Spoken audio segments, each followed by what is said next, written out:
Namo tassa bhagavato arahato samma sambuddhassa. Namo tassa bhagavato arahato samma sambuddhassa. Namo tassa bhagavato arahato samma sambuddhassa. Okay, we have been discussing the Bhayabherava Sutta. This is Majjhima Nikaya Sutta number 4. And don't forget that we stopped in the middle of Majjhima Sutta number 26, not to abandon it, but to come back to it eventually. But Sutta number 26 took us up to the point where the Bodhisattva, the future Buddha, has found a suitable place for his striving for meditation, a place that he thinks will be conducive to reaching enlightenment. Then that sutta continues with a paragraph in which the Buddha speaks directly about his attainment of enlightenment. But I backtracked to sutta number 4 because this shows us some of the practices which the Bodhisattva undertook after he had left presumably after he had left his two teachers and entered deep into the forest. He had resorted to these deep dwellings in the jungle, and there he had subjected himself to trying to experience intense fear and dread on these what are regarded as especially auspicious nights, the 14th, 15th, and 8th of the fortnight. Then after he conquers fear and dread, then according to the text, he sits down, he arouses his energy, sets up mindfulness, then his body becomes tranquil and untroubled, his mind becomes concentrated and unified, and then he enters successively into the 4 jhanas, or meditative absorptions, which I discussed concisely last week. Later, when we come into the suttas that deal with the training of the disciple, in that context, then I'll give a fuller explanation of the jhanas and the process that leads to their attainment. Okay, so now we're in the sutta number 4. We've completed paragraph 26. Now we come to paragraph 27. At this point now, the Bodhisattva, through mastering the 4 jhanas, has reached a state in which his mind has become very, very powerfully concentrated. And what happens through the attainment of the 4th jhana is that the mind is capable of gaining access to realms of experience which we ordinarily think have been very deeply buried. And also it's capable of arousing certain spiritual powers which would strike an ordinary person as being unimaginable or inconceivable. These powers are called in Pali abhinyas. The word abhinya comes from the prefix abhi, which has the implication of superior, higher, or sometimes direct, with the root nya, which means to know. So abhinya means a higher knowledge, superior knowledge, or also direct knowledge. You might bring them both together. It's a superior type of direct knowledge. And there are numerous abhinyas spoken of in the Buddha scriptures. And the 4th jhana is called the Padaka jhana, which means the basic or basis, the foundation for the development of these abhinyas, these higher knowledges. Normally we think of matter and mind as being quite separate phenomena, and through materialistic way of thinking, we believe that matter conditions and even creates or generates mind. But according to the Buddhist way of looking at things, when one develops the jhanas, gains mastery over the jhanas, and can gain control, develop these abilities to practice the abhinyas, one could use the mind to control and master matter in ways which are inconceivable in our materialistic ways of thinking. Okay, so now the Bodhisattva, by entering into the fourth jhana, has brought the mind to the state of extremely powerful, focused concentration. And now, by way of time, this is the first watch of the night is beginning. I think in the Indian way of thinking, the night is divided into what they call 3 watches, 3 yama. I don't know what would be the precise times that correspond to these. No doubt it will vary from season to season. We might just conjecture perhaps the first watch of the night from the time dark sets in, let's say 7 p.m. to maybe 10 p.m. Then the middle watch, maybe 10 p.m. to 2 a.m. Then the third watch, 2 a.m. to 5 a.m. Okay, so now we are in the first watch of the night. And so, Buddha speaking now, he says, when my concentrated mind, actually I would prefer to read this now, when my mind was thus concentrated, purified, bright, unblemished, rid of, here imperfection, I would prefer corruptions. The Pali word is upakilesa, which means minor defilements. Defilements are kilesas.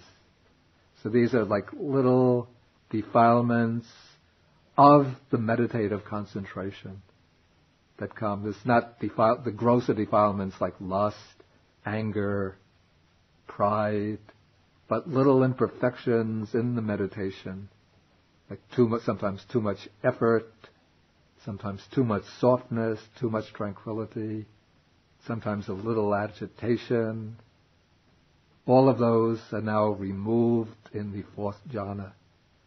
So now the mind in the fourth jhana is completely rid of all of the 5 hindrances had been abandoned already in the first jhana.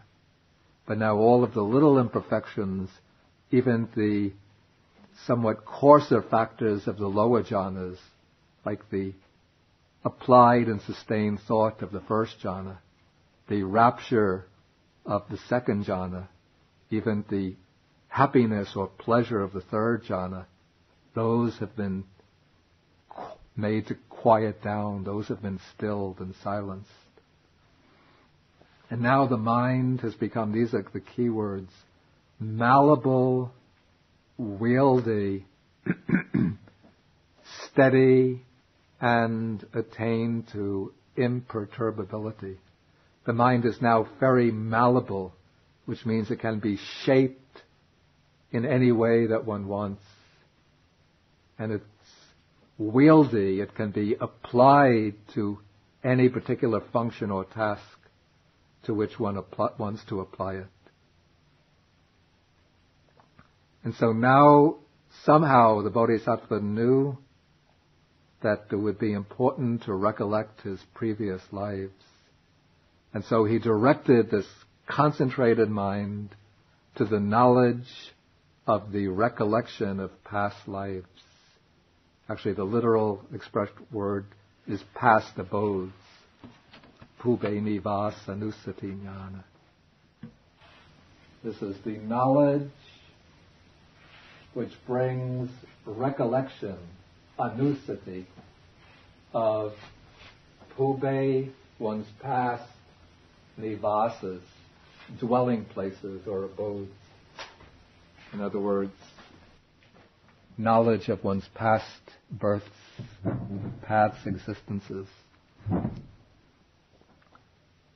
And even though ordinarily we might not remember many of the things we did yesterday or last week, but every action we perform, every experience we undergo leaves some imprint upon the stream of consciousness. And all of these impressions are in some sense stored up, accumulated within the deep underlying strata of the mind. Always they are potentially available to us, but what we normally lack is the key to open up that storage bin of previous memories. And I think for all of us, it's for our well-being that we don't have access to these memories, because the mind in its ordinary condition is not strong enough to deal with them. But now, through mastery of the fourth jhana, the Bodhisattva has brought his mind to that state of imperturbability, where it can't be disturbed by anything. And so now he sends the mind back, first going back over the course of this present life, bringing the mind back to even the moment of birth, and further than that, the moment of conception. Then, using the force of this concentration, he sends the mind back past the moment of rebirth, the very moment of conception, until first the memory, the recollection of the immediately preceding existence arises. Then, having recollected his experience in that immediately preceding life, he goes back 2 births, 3 births, 4, 5, then taking in larger units, 10, 20, 30, 40, 50, 100 births, 1,000 births. And here the word birth, it doesn't mean just the event of birth, but it means the whole experience of that life. In other words, a whole lifetime. 100,000 births. And then there come many aeons of world contraction, many aeons of world expansion, many aeons of world contraction and expansion. Okay, in the Buddhist picture of the life of the universe, of the cosmos, any particular world system goes through different stages of development, of which there are 2 main stages. One is the stage of contraction, which is the stage in which the world system folds in upon itself or collapses inwardly upon itself, till it reaches a stage of complete dissolution, disintegration. And it remains in that condition of disintegration for a long, long time. Then, after a certain time elapses, then it starts to expand again. Expanding, till it reaches a maximum point of expansion. Then somehow that expansion, the momentum of that expansion comes to a stop, and it starts contracting in upon itself again. And this expansion, contraction goes on over and over, just like the breathing, the movement of our lungs as we breathe in and out. For us, it's like we breathe in, we breathe out. It's 6 breaths,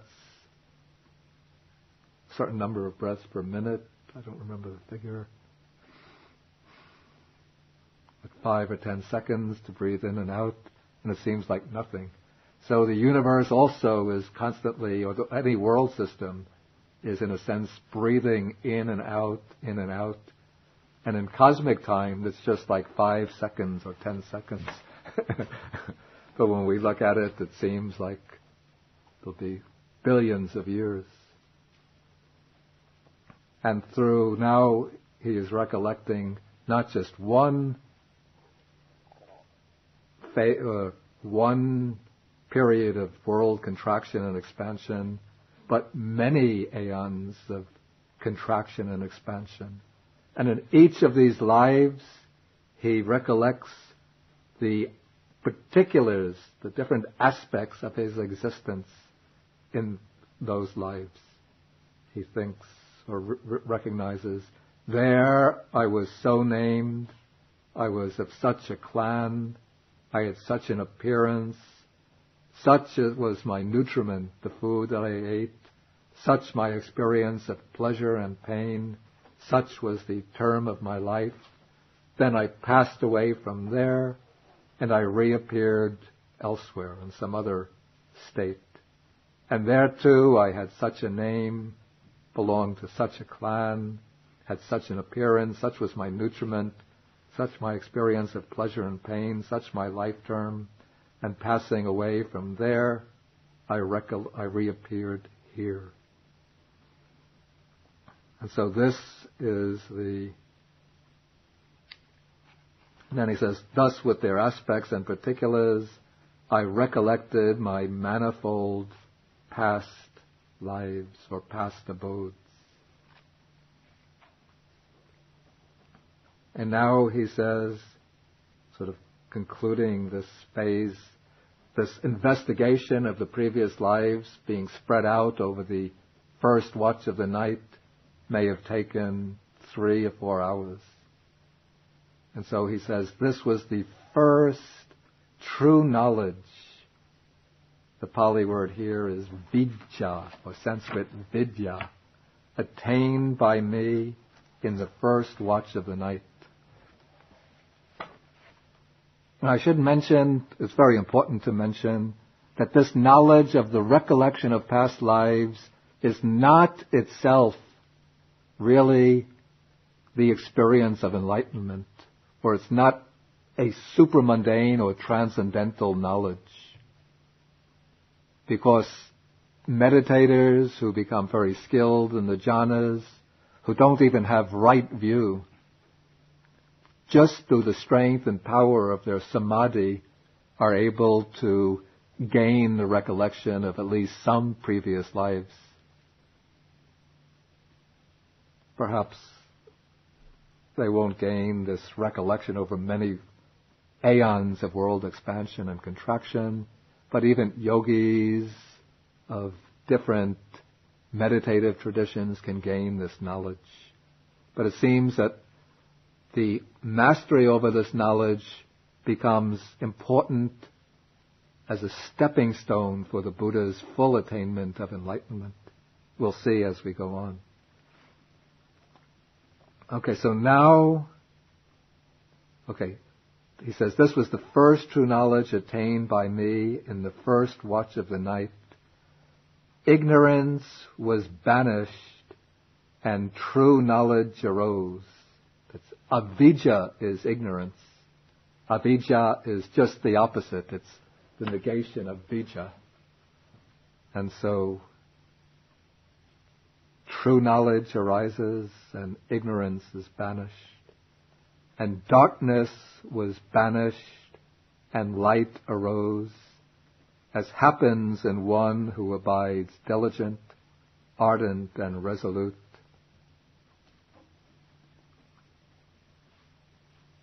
Okay, now apparently the Bodhisattva is now entering the middle watch of the night. Perhaps it's now about 10 o'clock, 11 o'clock. And so again his mind is still concentrated.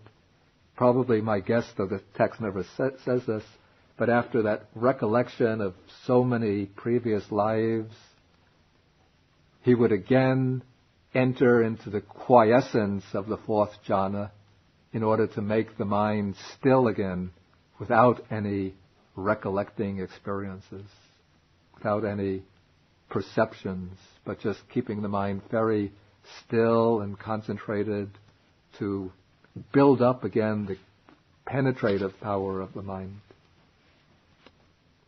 And then once that penetrative power is reestablished, and then the mind becomes again concentrated, purified, bright, unblemished, rid of imperfection, malleable, wieldy, steady, and attained to imperturbability. I directed it. Now he directs the mind outward to observe the passing away and reappearance of beings. This is the knowledge called Chutupapatti. Yeah. I'm using all of these Pali words because at least a number of people in this class are also in the Pali class. So this will help to build up a Pali vocabulary. And these are also fundamental doctrinal terms, so even if one is not studying Pali, but it's useful to get familiar with them. Here, Chuti is perishing or dying. Upapata is rebirth, jnana. So this is knowledge of the passing away and rebirth of beings.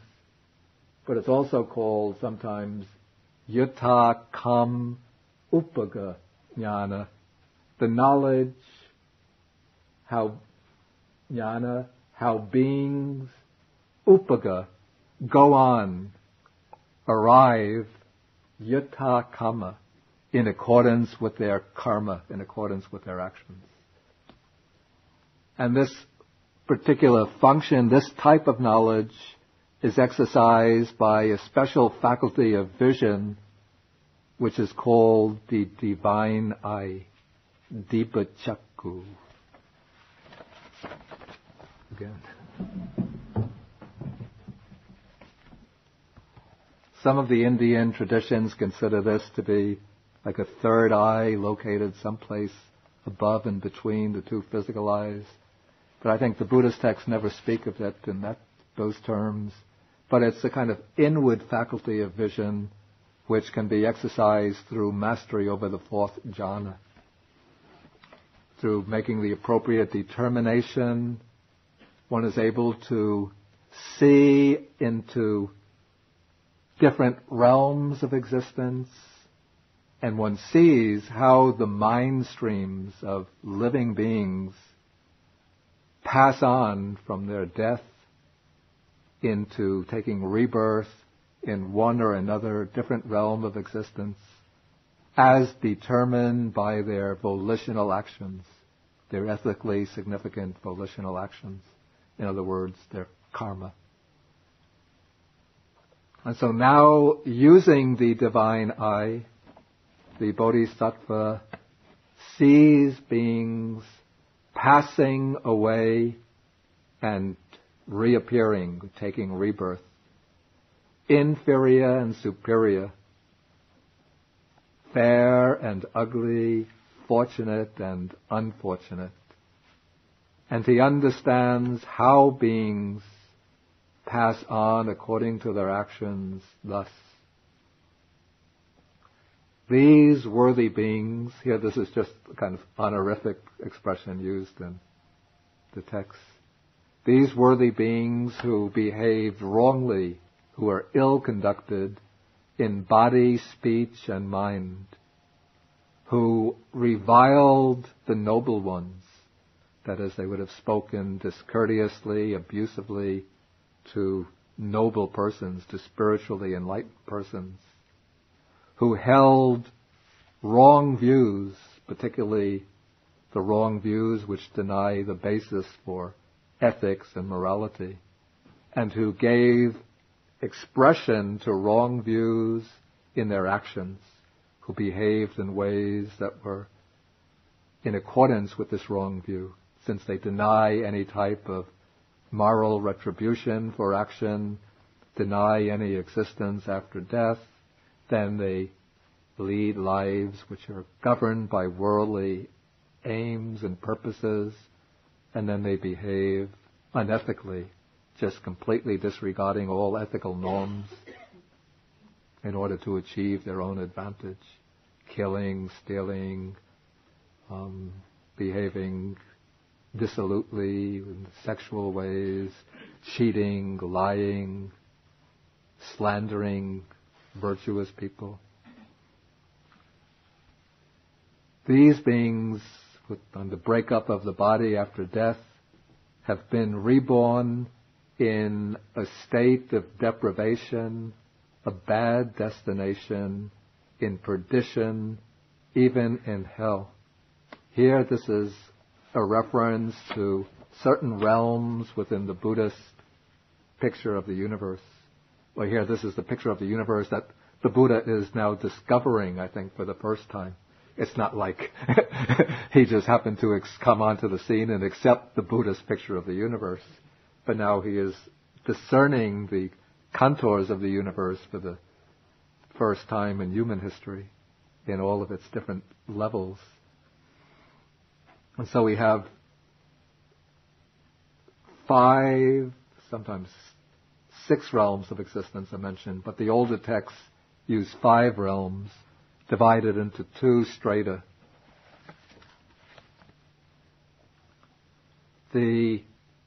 What is called here the state of deprivation, or the bad destination. This is apaya, is what's translated state of deprivation. And then bad destination is dukati. Dur means bad. Gati means place that one goes to. So this is a bad destination, includes 3 realms. The hell realms, of which there are many different hells. And then there is the animal realm that we can see. And then there's something called the sphere of the Petas. Petas sometimes translated hungry ghosts. But it doesn't really literally mean that. But these are beings who are existing in a kind of shadowy state, always tormented by strong desires for food and drink, which they can never satisfy. They experience a lot of suffering, though not as intensely as the beings in the hells.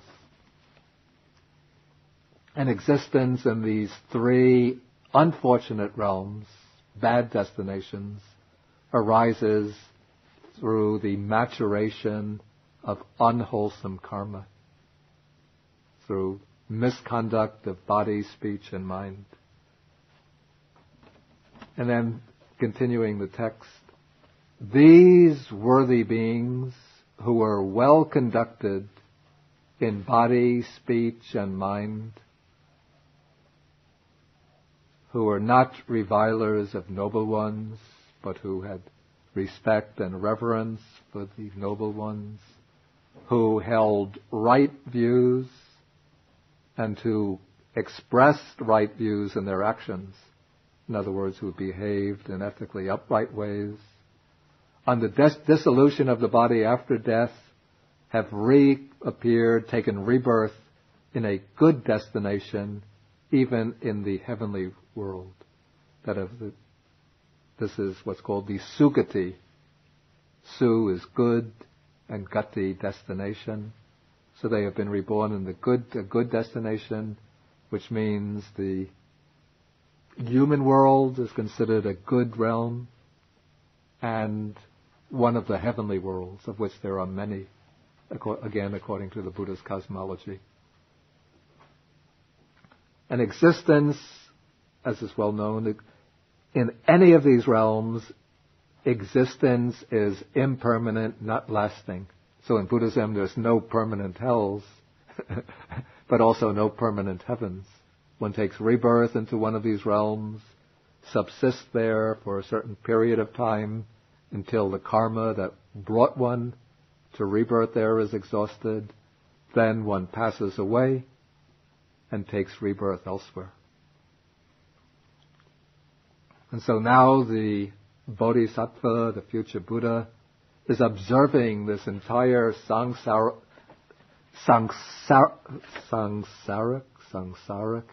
this entire samsaric process unfolding before his eyes, seeing how countless living beings are constantly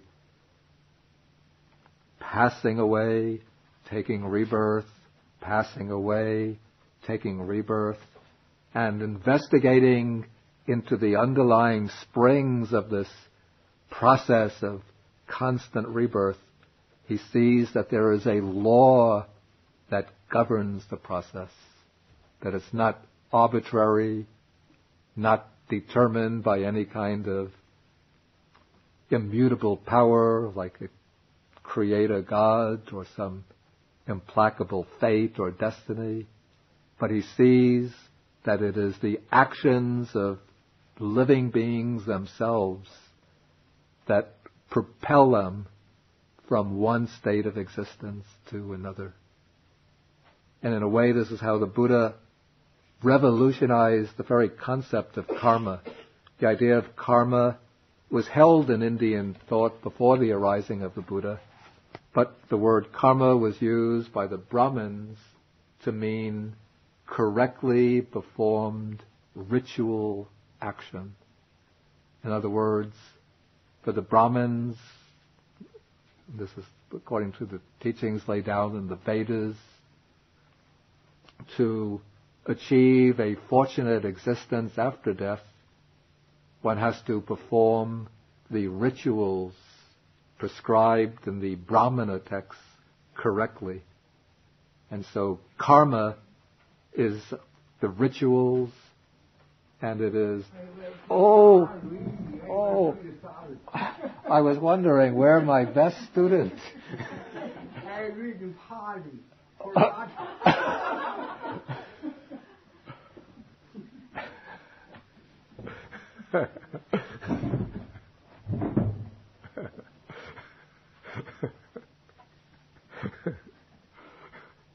Should I go back to the beginning? I've been so disappointed, thinking, Shifu's not here. How can I have inspiration to give the class? But then I thought probably he decided not to come, so he told Reverend Anthony. I was memorizing his Pali lessons. Well.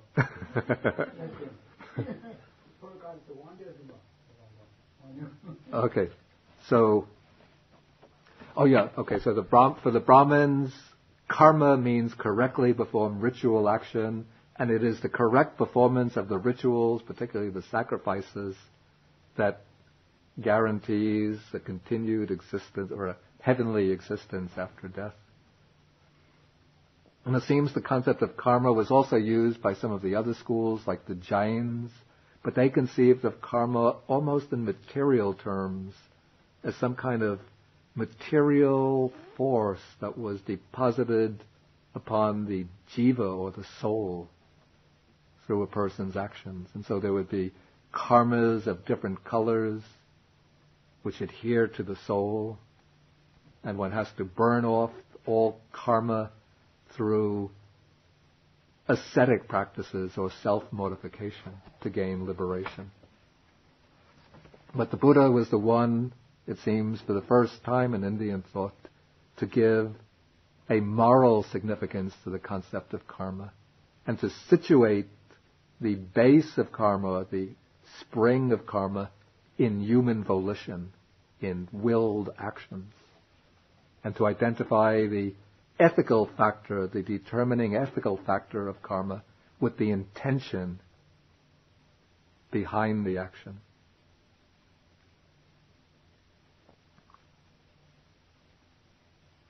Okay, so now he sees this entire process, and he understands how beings pass on according to their actions. And this, he says, this was the second true knowledge attained by me in the middle watch of the night. Ignorance was banished and true knowledge arose. Darkness was banished and light arose, as happens in one who abides diligent, ardent, and resolute. Okay, now the text moves into the third great knowledge, or true knowledge, that the Bodhisattva attained that night. And this will be the knowledge that blossoms in his attainment of enlightenment, his liberation. And here it's presented very concisely, but in some other texts found in the Samyutta Nikaya, we see that at this point the Bodhisattva starts investigating the chain of conditionality, what this later comes to be known as dependent origination, paticca samuppada, beginning with the problem of old age and death, then trying to trace the conditions out of which the problematic nature of human existence arises, till he comes back to consciousness arising in dependence and conjunction with nama rupa, with name and form, or mentality, materiality.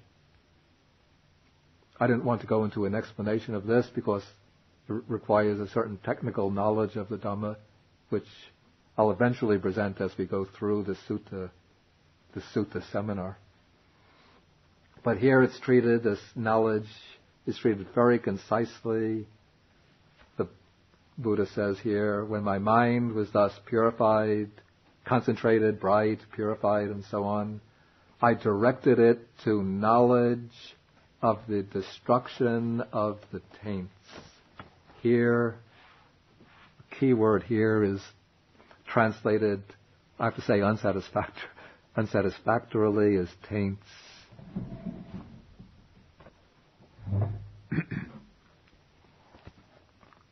Here the Pali expression is asava kaya jnana, knowledge of kaya, destruction of the asavas. Now the word asava, which is rendered taints, comes from the root su, savati, which means to flow. Then prefix there's some debate whether this means that they flow in or they flow out.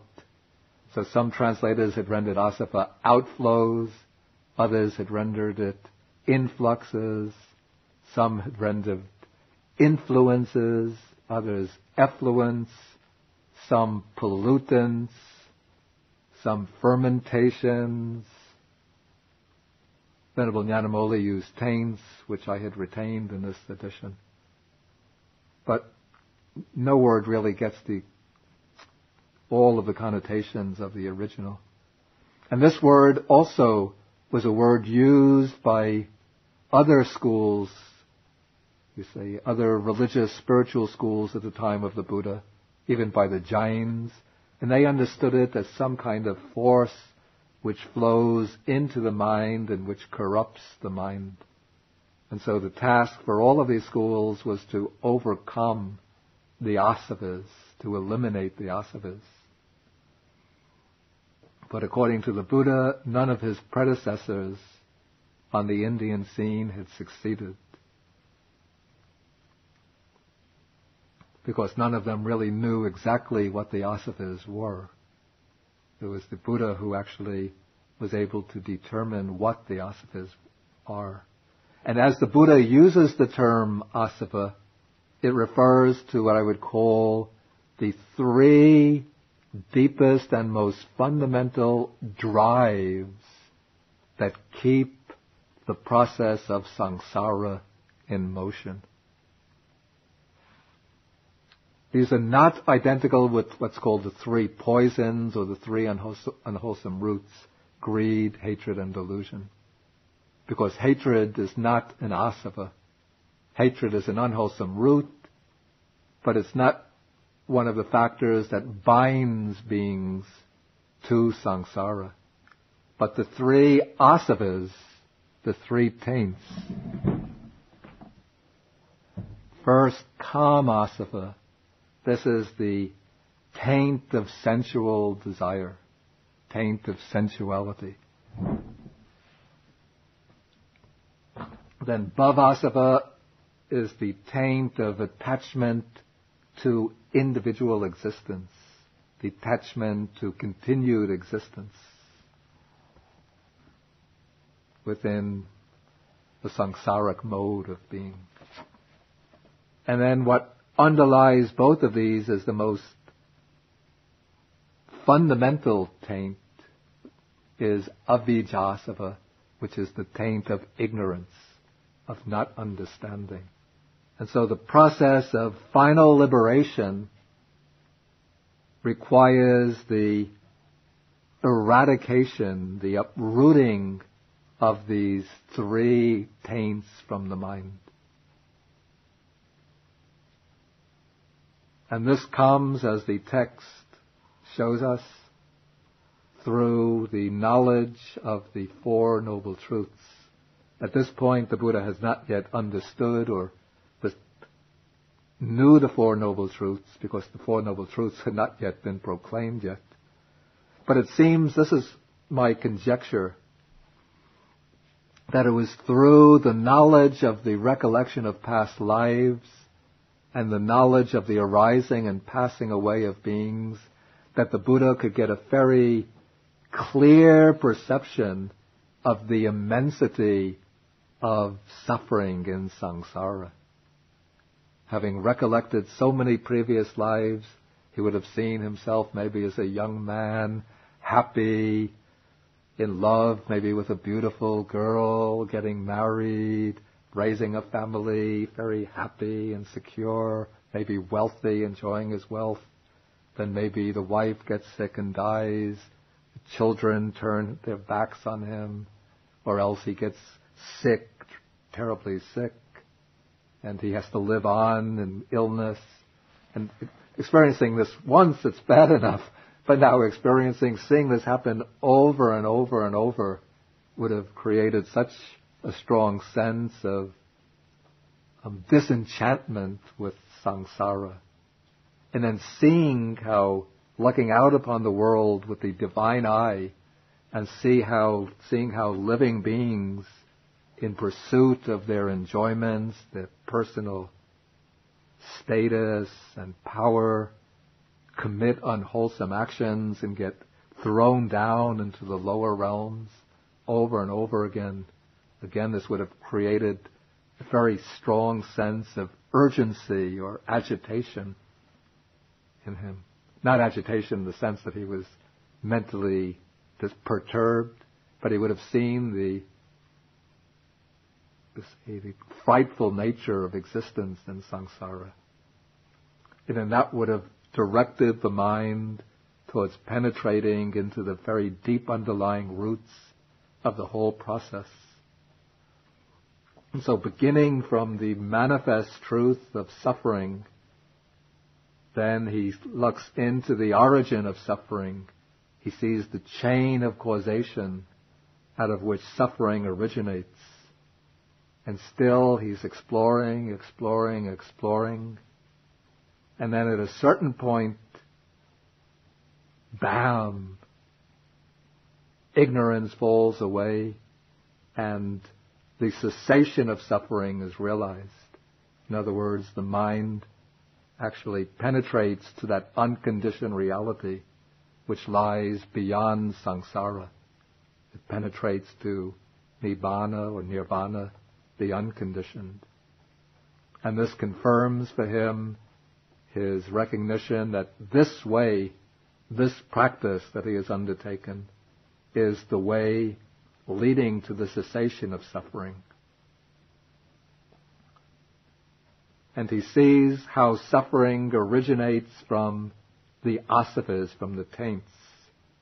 And so then he directly knows, as it actually is, these are the taints, these three taints.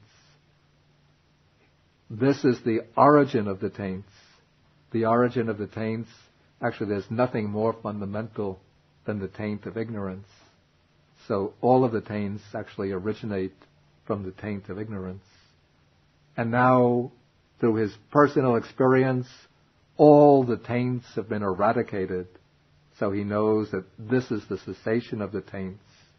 and he knows that this path of practice that he has followed is definitely the way leading to the cessation of the taints. And as he is knowing and seeing into these truths, these Four Noble Truths, in that very process, here we're in paragraph 32, his mind is liberated from the taints. First, the coarsest taint is the taint of sensual desire. This is pulled up and destroyed. Then there comes the taint of clinging to being, to existence. This is pulled up and destroyed. And then the subtlest taint, the taint of ignorance, this is dispelled and destroyed. And with this, the mind is liberated, and when liberated, there comes the knowledge. The mind is liberated. And he directly knows that this beginningless process of rebirth has been brought to an end, that the spiritual life has been fully lived. What had to be done has been done, and that there is no more coming back to any state of being, that he is now fully released from the binding wheel of samsara. And so this becomes the third true knowledge attained by me in the last watch of the night. Ignorance was banished and true knowledge arose. Darkness was banished and light arose, as happens in one who dwells diligent, ardent, and resolute. And this is the classical account of the Buddha's enlightenment, which we find in numerous suttas and also preserved in other texts. Okay, the rest of the sutta, just the other two paragraphs. That just continues the conversation with the Brahmin. You could read that for yourself. Okay, if there's any questions, then please feel welcome to ask. Yes, Suki. According to this sutta, the enlightenment comes after the completing the fruit of fourth jhana. Right.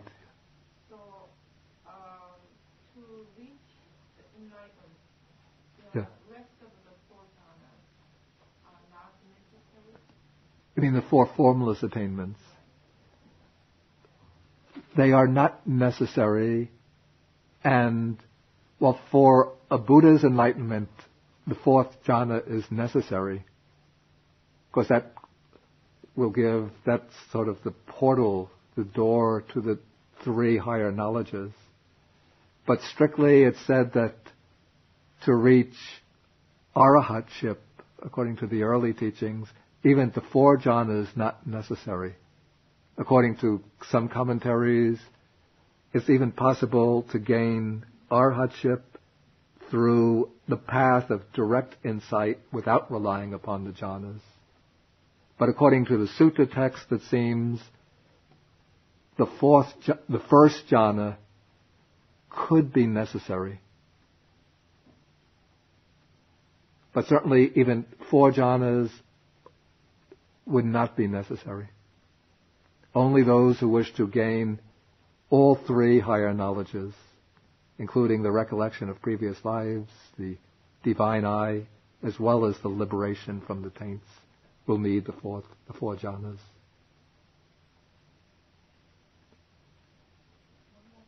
Yeah.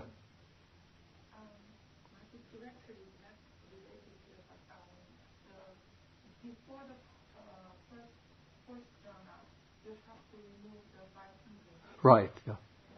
In that 5 hindrances, the first one is the sensual Yeah, yeah. Which I believe is the kamachanda. Kamachanda, yeah. Is kamachanda, how different is it from kamatana? Kamatanha. the kama chanda and kama tanha are actually pretty much the same. But now what happens is that in gaining the jhana, one abandons or eliminates the hindrance of sensual desire, but that's a temporary elimination. It doesn't mean that one has eradicated sensuality. But for the purpose of gaining the jhana, one has removed, say, the active manifestation of sensuality in the mind through training the mind and attending to a meditation object, maybe reflecting, doing the reflection on, called the 32 parts of the body, to see the unattractive nature of the body, and sometimes meditation on death. And this helps to still, to silence, to temporarily suppress sensuality. But the underlying force of sensual desire or sensual craving still remains, but it's with the full maturation of insight and of the higher wisdom that the sensuality gets eradicated at the subtle level, the deep strata within the mind, so that it can never arise again. Yeah, Jim. Yeah. I think these are just alternative terms for darkness will be symbolically representing ignorance, and here the light will be the light of vijja, of knowledge. But I find interesting in this passage, by the way, I've seen like debate rage, well, it doesn't quite rage, but a debate is conducted. How does one render the word Bodhi or Sambodhi? Should it be enlightenment or awakening? And then there are some people who argue that it should be rendered, most people have rendered it enlightenment, but some argue it should be rendered awakening. Because the root Bud, from which Bodhi comes, can also mean to awaken. But what I find, looking through all the Pali texts, is that one very, very rarely, almost not at all, maybe just in a few places, finds the image of awakening from sleep used to characterize the Buddha's attainment of Bodhi, okay, I won't translate it, of Bodhi or Sambodhi. And though the word Bodhi or Sambodhi has no meaning of light, it's not connected with any word for light, but in terms of imagery, one constantly comes across the image of darkness being dispelled and light arising, but not of awakening from sleep or from a dream. Yeah. Say again? Yeah.